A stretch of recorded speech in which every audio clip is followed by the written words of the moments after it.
ஹிந்து முன்னணி நிர்வாகியான stunt master கனல் கண்ணன் ஒரு நிகழ்ச்சியில பேசும்பொழுது கோவில் எதிரில் இருக்கக்கூடிய பெரியார் சிலை உடைக்கும் நாள் தான் இந்துக்களின் எழுச்சி நாள் அப்படின்னு பேசுறாரு. இது மிகப்பெரிய சர்ச்சையாகுது. இது தொடர்பாக வழக்கு பதிவு செய்யப்படுது. இந்த வழக்கை விசாரிக்கக்கூடிய நீதிபதி ஜெயச்சந்திரன் இந்த வழக்கை ரத்து செஞ்சிடுறாரு. ஆனா அவருடைய தீர்ப்புலையும் அவருடைய கருத்துகளையும் நீங்க பல இடங்கள்ல முரண்படுறீங்க. அது தொடர்பா ட்விட்டர்ல கூட பதிவிட்டு இருந்தீங்க. அவருடைய தீர்ப்புல நீங்க எந்தெந்த இடத்துல முரண்படுறீங்க சார்? ஸ்டண்ட் மாஸ்டர் கனல் கண்ணன் ஸ்ரீரங்கம் கோயில் வாசலில் இருக்கின்ற கடவுள் இல்லை என்று சொல்லும் ஒரு சிலை இருக்குது, அந்த சிலையை உடைக்கும் நாள் தான் இந்துக்களின் எழுச்சி நாள் அப்படின்னு பேசி அது சமூக ஊடகங்களில் வந்தது. அதை ஒட்டி காவல்துறை 3 செக்ஷன்ஸில் வழக்கு பதிவு பண்ணாங்க. ஒன்று வந்து 153, இன்னொன்று 505 பார்ட் 1, அப்புறம் இன்னொரு செக்ஷன் 505 பார்ட் 2. இந்த 3 செக்ஷனில் வழக்கு பதிவு பண்ணாங்க. இந்த 3 செக்ஷன்லையும் வழக்கு பதிவு செய்து குற்றப்பத்திரிகை தாக்கல் செய்த பிறகு அந்த குற்றப்பத்திரிகையை தள்ளுபடி செய்து நீதிபதி ஜெயச்சந்திரன் உத்தரவிட்டிருக்கிறார். இப்போ அந்த சிலைக்கு கீழே என்ன இருந்ததுன்ற பிரச்சனைக்குள்ளே அப்புறம் வருவோம். பெரியார் என்பவர் தமிழக மக்கள் அனைவராலும், ஆத்திகர் நாத்திகர் எல்லோராலும், பிற்படுத்தப்பட்ட தாழ்த்தப்பட்ட மக்கள் அனைவராலும், அனைத்து கட்சி தலைவர்களாலும் மதிக்கப்படுகின்ற ஒரு தலைவர். அந்த தலைவருடைய சிலையை உடைக்கிறேன் என்று ஒருத்தர் பேசினதை, அதனால் ஒன்றும் பிரச்சனை இல்லை, அது நீங்கள் வந்து இப்படி கடவுள் இல்லைன்னா எழுதி போட்டிங்கன்னாக்கா அது ஆத்திரமாக இப்படி பேச தான் செய்வாங்க, அது ஒரு எதிர்வினை தான் என்று நீதிபதி கனல் கண்ணனைப் போலவே பேசியிருக்கிறார் என்பதுதான் அதிர்ச்சியூட்டத்தக்க விஷயம். சமீபத்தில் மகாராஷ்டிரத்தில் சிவாஜி சிலையை பிஜேபி கவர்மெண்ட் வந்து வச்சாங்க. சிவாஜி சிலை தானாகவே கீழே விழுந்துருச்சு. அப்படி விழுந்ததற்கு இப்போ மோடி அங்கே போயிட்டு நான் சிவாஜி மகாராஜ் காலில் விழுந்து மன்னிப்பு கேட்கிறேன், இதனால் மனம் புண்பட்ட மராத்திய மக்களின் காலில் விழுந்து மன்னிப்பு கேட்கிறேன், இப்படியெல்லாம் வந்து பிரதமர் வந்து பேசினார். தமிழ் மக்களின் ஆகச்சிறந்த தலைவரான, இந்தியா முழுதும் இருக்கின்ற ஒடுக்கப்பட்ட மக்களுடைய தலைவரான பெரியாரின் சிலையை உடைக்கிறேன் என்று ஒருவர் பேசியதை நீதிபதி மிக அலட்சியமாக புறந்தள்ளிவிட்டு அதை நியாயப்படுத்தும் வகையில் இந்த தீர்ப்பை வழங்கியிருக்கிறார் என்பதுதான் இதில் வந்து கண்டனத்துக்குரிய வருத்தத்துக்குரிய விஷயம்.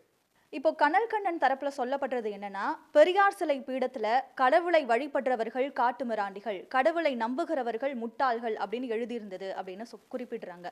உண்மையிலேயே ஸ்ரீரங்கம் எதிரில் இருக்கக்கூடிய பெரியார் சிலை பீடத்துல அப்படிதான் எழுதியிருக்கா சார்? ஸ்ரீரங்கம் கோவில் வாசலில் வைக்கப்பட்டிருக்கின்ற சிலையின் கீழே அப்படிப்பட்ட வாசகங்கள் இல்லை. அதில் என்ன இருக்குன்றதை நான் படிக்கிறேன். கடவுள் இல்லை, இல்லை, இல்லவே இல்லை. பக்தி என்பது தனிச்சொத்து, ஒழுக்கம் என்பது பொது சொத்து. பக்தி இல்லாவிட்டால் நட்டமில்லை, ஒழுக்கம் இல்லாவிட்டால் எல்லாமே பாழ். ஈவே ராமசாமி. இதான் இருக்கிறது. இதில் கனல் கண்ணனுக்கு என்ன பிரச்சனை, நீதிபதிக்கு என்ன பிரச்சனைன்னு எனக்கு புரியல.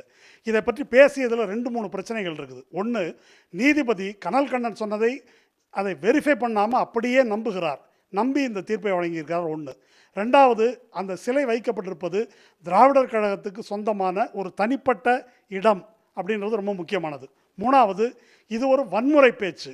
இந்த 3 செக்ஷனின் கீழே அந்த கனல் கண்ணனுக்கு அப்பியரான வழக்கறிஞர் என்ன சொல்கிறாருன்னா, பேசினாருங்க, என்ன வன்முறையாக நடந்துருச்சு அப்படின்னு அவர் கேட்டிருக்காரு. அதையும் நீதிபதி ஏற்றுக்கொண்டிருக்கிறார்.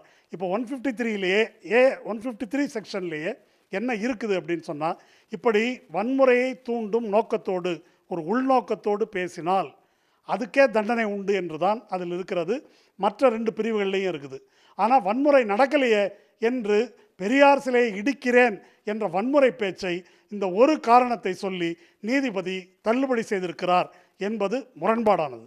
முதல்ல ஒரு விஷயம் புரிஞ்சுக்கணும், அந்த சிலை அங்கே இருக்குது என்பதை பற்றி ஸ்ரீரங்கம் மக்களுக்கு எந்தவித மனக்குறையும் கிடையாது. ஒன்று. ரெண்டாவது, கோயில் இருக்கிற இடத்துல சிலை இருக்கலாமா, கோயில் இருக்கிற இடத்துல முஸ்லீம் கடை வைக்கலாமா, கோயில் இருக்கிற இடத்துல கறிக்கடை இருக்கலாமா என்பது எல்லாமே பாரதிய ஜனதா கட்சியினுடைய அரசியல். முதல்ல இந்த பிரச்சனையை, அதாவது ஸ்ரீரங்கம் கோயிலையும் பெரியாரையும் ஆத்திகர் நாத்திகர் பிரச்சனையாக பார்ப்பதே ஒரு உள்நோக்கம் கொண்ட ஒரு விஷயம் நான் பார்க்குறேன். இப்போ இந்த விஷயத்துல நீதிபதி ஜெயச்சந்திரன் இப்படியான கருத்துகளையும் தீர்ப்பையும் வழங்கியிருக்காரு. இப்போ அடுத்த கட்ட நடவடிக்கை அப்படிங்கிறது என்னவா இருக்கும் சார்? ஒரு நீதிபதி சட்டத்தின் அடிப்படையில் ஒரு தீர்ப்பு வழங்கி அந்த தீர்ப்பு நமக்கு பிடிக்காத தீர்ப்பாக இருந்தாலும் நம்ம ஒத்துக்கிட்டு தான் ஆகணும். இப்போ அது அல்ல பிரச்சனை. இந்த தீர்ப்பு சட்ட விரோதமாக வழங்கப்பட்டிருக்கிற தீர்ப்பு, ஒரு 2 நீதிபதிகள் கொண்ட ஒரு அமர்வு வழங்கிய தீர்ப்பை மீறி கொடுக்கப்பட்டிருக்கிற முறைகேடான ஒரு தீர்ப்பு. மூன்றாவதாக, நீதிபதியினுடைய மனச்சாய்வு, அதாவது இந்த சிலை வைத்திருக்கிறது பற்றிய அவருடைய அபிப்பிராயம், தனிப்பட்ட அபிப்பிராயம் என்பது இந்த தீர்ப்பில் வெளிப்படுகிறது என்ற அடிப்படையில் இந்த தீர்ப்புக்கு எதிராக மேல்முறையீடு செய்ய வேண்டும். இப்படி தங்களுடைய தனிப்பட்ட அபிப்பிராயங்கள் வழியாக சட்டத்துக்கு விளக்கம் சொல்லுகின்ற நீதிபதிகளுடைய போக்கை வழக்கறிஞர்கள் விமர்சித்து பேச வேண்டும். உடனுக்குடன் செய்திகளை தெரிந்து கொள்ள சன் நியூஸ் பெல் ஐகானை கிளிக் பண்ணுங்க.